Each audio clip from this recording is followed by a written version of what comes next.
사랑하는 성도 여러분, 그리고 진리를 찾는 모든 분들께 하나님의 평강이 함께 하시기를 기도합니다. 오늘 우리가 함께 나눌 이야기가 여러분의 신앙 여정의 깊은 울림과 새로운 빛을 더해주기를 소망합니다. 혹시 여러분의 신앙생활이 마치 제자리를 맴도는 것처럼 느껴질 때가 있으셨나요? 하나님을 믿는다고 고백은 하지만 삶의 무게는 여전히 버겁고 기쁨보다는 무력감을 더 자주 느끼지는 않으신가요? 마치 두 다리가 멀쩡히 있는데도 한 걸음도 떼지 못하고 주저앉아 있는 사람처럼 말입니다. 오늘 우리는 성경 속 한 이야기에서 우리 자신의 모습을 발견하게 될 것입니다. 바로 사도행전 3장에 나오는 태어나면서부터 걷지 못했던 한 남자의 이야기입니다. 그의 삶을 통해 오늘날 많은 그리스도인들이 놓치고 있는 영적 성장의 비밀, 바로 성령님과 동행하는 삶에 대해 깊이 나누고자 합니다. 본격적인 이야기에 앞서 만약 오늘 이 말씀이 여러분의 마음에 와닿는다면 좋아요와 공유를 통해 이 은혜를 주변의 다른 이들에게도 전해주십시오. 여러분의 작은 손길 하나가 또 다른 영혼에게 하나님의 살아계신 능력을 전하는 귀한 복음의 통로가 될 수 있습니다. 여러분의 삶에 하나님의 축복이 늘 함께 하시기를 기도합니다. 사도행전 3장에는 매일 성전 미문 앞에 앉아 구걸하던 한 남자가 등장합니다. 그는 태어날 때부터 다리를 쓰지 못해 다른 사람들의 도움 없이는 성전 안으로 들어갈 수도 스스로의 힘으로 살아갈 수도 없었습니다. 그의 두 다리는 분명히 존재했지만 그에게는 아무런 힘이 되어주지 못했습니다. 그저 몸에 붙어있는 무거운 짐일 뿐이었죠. 어느 날 베드로와 요한이 성전으로 기도하러 가던 길에 이 남자를 마주칩니다. 그는 여느 때처럼 동전 몇 푼을 구걸했습니다. 하지만 베드로는 그에게 돈 대신 놀라운 선언을 합니다. 은과 금은 내게 없거니와 내게 있는 이것을 내게 주노니 나사렛 예수 그리스도의 이름으로 일어나 걸으라. 그리고 그의 오른손을 잡아 일으키자 그의 발과 발목에 즉시 힘이 생겼습니다. 그는 자리에서 벌떡 일어나 걷기 시작했습니다. 아니, 걷는 것을 넘어 껑충껑충 뛰기 시작했습니다. 그는 평생을 문밖에서 구걸하며 보냈지만 이제는 성전 안으로 들어가 하나님을 찬양했습니다. 그의 삶은 완전히 변했습니다. 더 이상 구걸하는 자가 아니라 살아계신 하나님을 온몸으로 증거하는 예배자가 된 것입니다. 그리고 성경은 이 기적을 보고 수많은 사람들이 예수님을 믿게 되었다고 기록합니다. 저는 이 이야기가 오늘날을 살아가는 많은 그리스도인들의 영적 상태를 보여주는 강력한 비유라고 믿습니다. 우리 역시 예수를 믿고 구원받을 때 영적인 두 다리를 선물로 받습니다. 바로 우리 안에 내주하시는 성령님이십니다. 하지만 얼마나 많은 그리스도인들이 이 성령님의 능력을 의지하지 않고 과거의 방식대로 자신의 힘과 지혜, 경험에만 의존하며 살아가고 있을까요? 마치 다리는 있지만 기어 다니는 삶을 사는 것처럼 말입니다. 오늘날 교회 안에서 성령님은 잊혀진 하나님이 되어가고 있다는 말이 있습니다. 어떤 이들은 성부 하나님, 성자 예수님, 그리고 성경 말씀을 새로운 삼위일체처럼 여기며 살아계시고 인격적이신 성령님의 역사를 의심하거나 두려워합니다. 일부 극단적인 은사주의 운동에서 나타나는 비상식적인 모습들 때문에 성령님의 이름을 부르는 것조차 꺼리게 된 것입니다. 그 결과 우리는 성령님과의 깊은 관계와 그분에 대한 절대적인 의존 없이 신앙생활을 하도록 배워왔습니다. 마치 엔진 없이 자동차를 밀어서 가려는 것처럼 우리의 신앙은 지치고 힘들고 메마를 수밖에 없습니다. 어느 중국인 성도들이 빌리 그레이엄 목사님과 함께 미국 교회를 둘러본 후 이런 말을 했다는 이야기가 있습니다. 미국 교회는 참 대단합니다. 성령님 없이도 이렇게 많은 일들을 할 수 있다니 정말 놀랍습니다. 이 이야기는 우리에게 시사하는 바가 큽니다. 성령님은 우리의 신앙생활에 추가되는 보너스나 디저트 같은 분이 아닙니다. 성령님은 오늘날 이 땅에서 가장 중요한 분이시며 우리의 신앙생활 그 자체이십니다. 우리가 구원받는 순간 모든 그리스도인은 성령님을 선물로 받습니다. 갓 태어난 아기가 두 다리를 가지고 태어나는 것과 같습니다. 하지만 아기가 태어났다고 해서 바로 걷는 것은 아니죠. 걷기 위해서는 시간이 필요하고 수많은 넘어짐과 노력이 필요하며 훈련의 과정이 반드시 있어야 합니다. 마찬가지로 우리가 성령님과 동행하는 것, 즉 성령 안에서 걷는 것은 구원과 함께 자동적으로 주어지는 것이 아닙니다. 그것은 순종을 통해 시작됩니다. 이것을 꼭 기억하십시오. 우리는 구원을 통해 성령님을 받지만 순종을 통해 성령님 안에서 걷게 됩니다. 모든 그리스도인 안에 성령님이 계시지만 성령님께서 모든 그리스도인을 온전히 소유하고 계신 것은 아닙니다. 모든 아기에게 다리가 있지만 모든 아기가 그 다리로 걷는 것은 아닌 것처럼 말입니다. 성전 미문이 남자는 다리가 있었지만 그 다리가 그를 움직여주지 못했습니다. 오히려 세상 사람들이 그의 쓸모없는 다리와 함께 그를 성전문 앞으로 옮겨주어야 했습니다. 너무나 많은 그리스도인들이 이와 같이 살아갑니다. 성령님을 모시고 있으면서도 여전히 육신의 생각과 세상의 방식으로 기어 다니려 합니다. 자신의 학벌, 지식, 인맥, 재능, 힘으로 살아가려 합니다. 사역은 직업이 아닙니다. 사역은 성령님의 임재를 필요로 하는 거룩한 부르심입니다. 우리의 신앙생활은 다리를 질질 끌고 다니는 고통스러운 여정이 되어서는 안 됩니다. 오히려 우리의 다리가 우리를 힘차게 이끌고 나아가야 합니다. 오순절 교회에 다닌다고 해서, 방언 기도를 한다고 해서 저절로 성령님과 동행하는 삶을 사는 것은 아닙니다. 그것은 단지 시작일 뿐입니다. 미문이 남자처럼 많은 그리스도인들이 성령님에 대해 설교를 듣고 책을 읽고 기도회에 참석합니다.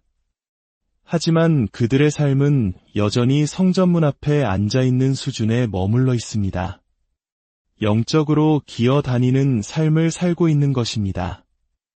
하나님께서 우리에게 다리를 주신 이유는 A지점에서 B지점으로 이동하게 하기 위함입니다. 성령님을 주신 이유도 마찬가지입니다. 그분은 우리의 삶을 전진시키고 우리가 짊어진 인생의 무거운 짐들, 즉 직장의 스트레스, 사역의 무게, 가정의 책임들을 능히 감당하게 하십니다. 기어 다니면서 무거운 짐을 지고 가는 것은 거의 불가능합니다. 이것이 바로 성령님과 동행하지 않는 삶이 그토록 지치고 고통스럽고 지루하고 예측 가능한 종교 생활로 전락하는 이유입니다. 저는 제 개인적인 경험을 통해 이 사실을 뼈저리게 깨달았습니다. 저는 오순절 교회에서 자랐고 13살 때부터 설교를 시작했습니다. 어린 나이에 방언의 은사를 받기 위해 친구들과 함께 기도했습니다. 저는 스스로 다른 친구들보다 경건하다고 생각했기에 당연히 제가 가장 먼저 방언을 받을 것이라고 교만하게 기대했습니다. 하지만 놀랍게도 저를 제외한 모든 친구들이 방언을 받았습니다. 저는 큰 충격을 받았고 그날 깨달았습니다. 성령님의 은사는 우리의 행위나 자격으로 받는 것이 아니라 오직 믿음으로 받는다는 것을요. 그 후 6개월 동안 저는 간절히 방언의 은사를 구했고 마침내 기도 중에 방언이 터져나오는 놀라운 경험을 했습니다. 하지만 그것이 제 영적 성장의 한계였습니다. 저는 방언을 받았으니 성령님에 대해 모든 것을 얻었다고 착각했습니다. 저는 성령님의 은사는 경험했지만 정작 성령님 그분을 인격적으로 알지는 못했습니다. 저는 수년간 청소년 사역을 했지만 교회는 전혀 성장하지 않았습니다. 아픈 사람을 위해 기도하면 더 아파지는 경우가 많았고 제 사역에는 아무런 열매가 없었습니다. 10년이 지나자 저는 완전히 탈진했고 돌파구가 절실했습니다.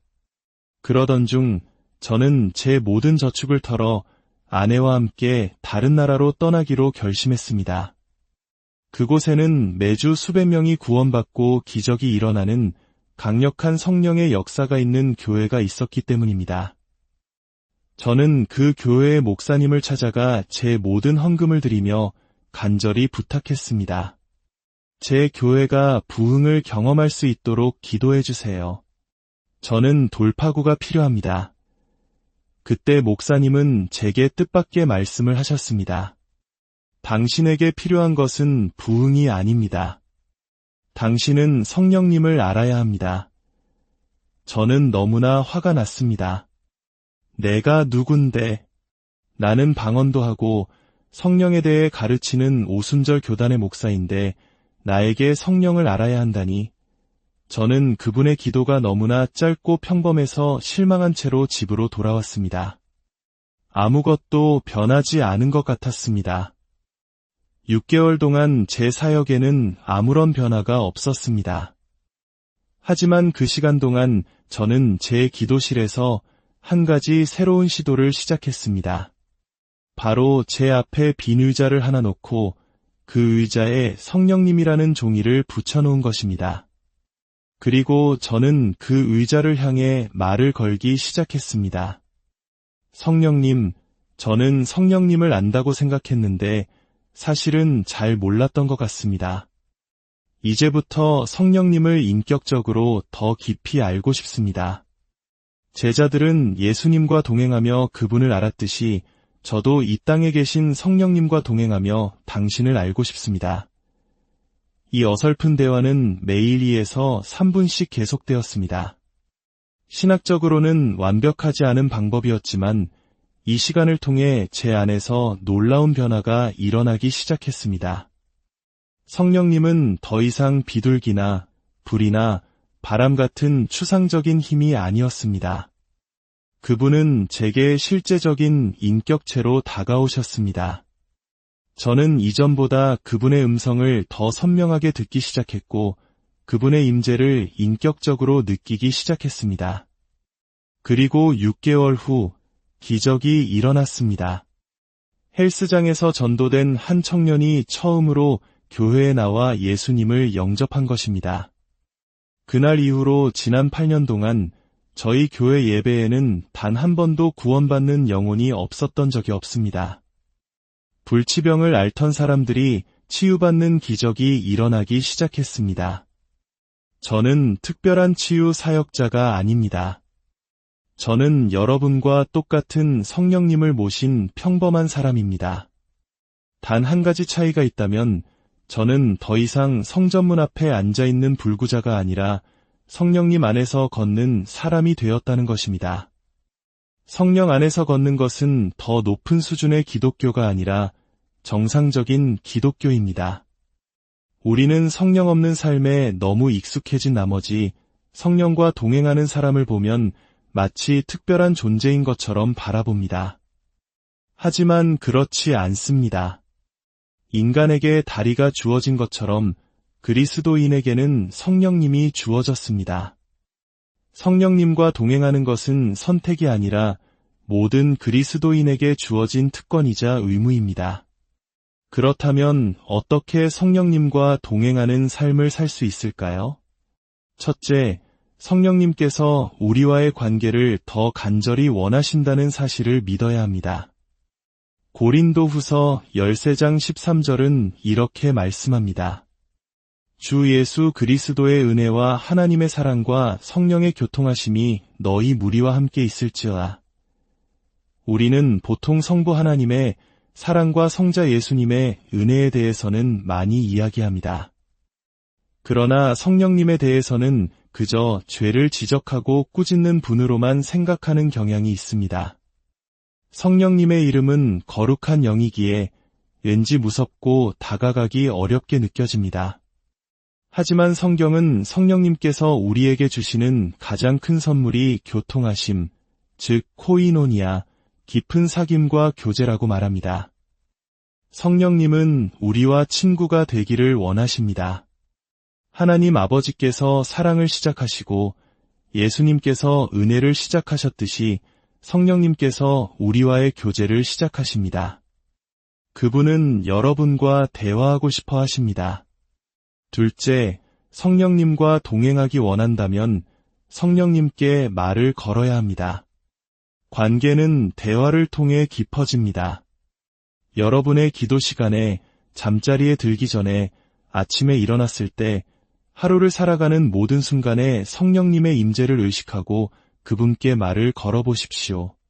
성령님, 이 일을 어떻게 하면 좋을까요? 지혜를 주세요. 성령님, 지금 제 마음이 너무 힘듭니다. 위로해 주세요. 성령님을 단순히 힘이나 능력으로만 본다면 우리는 그분을 이용하려고만 할 것입니다.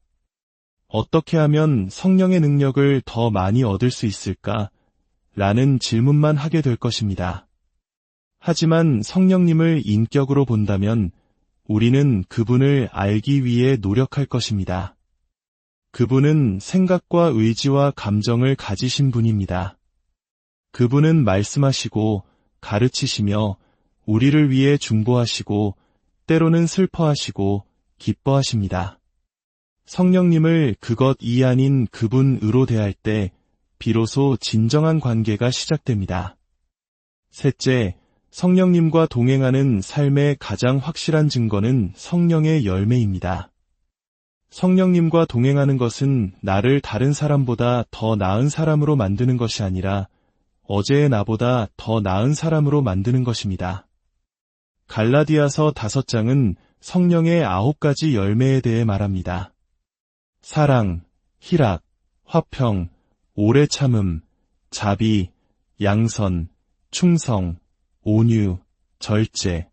이 모든 것은 우리의 성품과 관련이 있습니다. 사울왕은 하나님의 기름 부음을 받았지만 그의 삶에는 열매가 없었습니다. 그는 시기심에 사로잡혀 다윗에게 창을 던졌고 그의 가족들은 그를 두려워했습니다. 반면 다윗은 사울을 죽일 기회가 있었음에도 그의 옷자락을 벤 것만으로도 마음에 찔림을 받았습니다.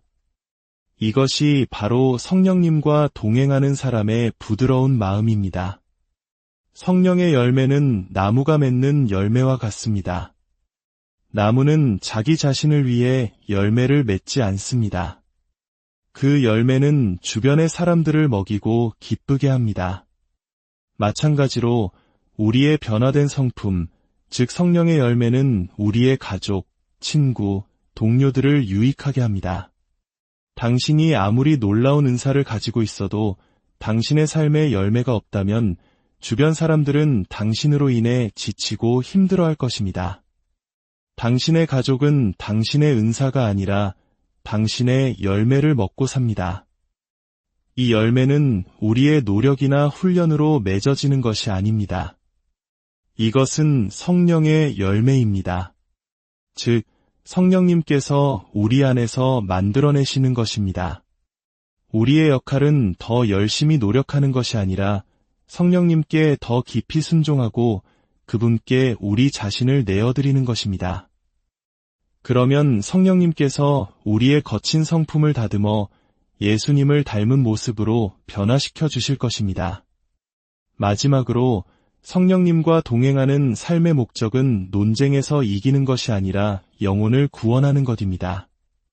성령님은 우리를 영적 엘리트로 만들기 위해 오신 것이 아니라 우리를 선교사로 만들기 위해 오셨습니다.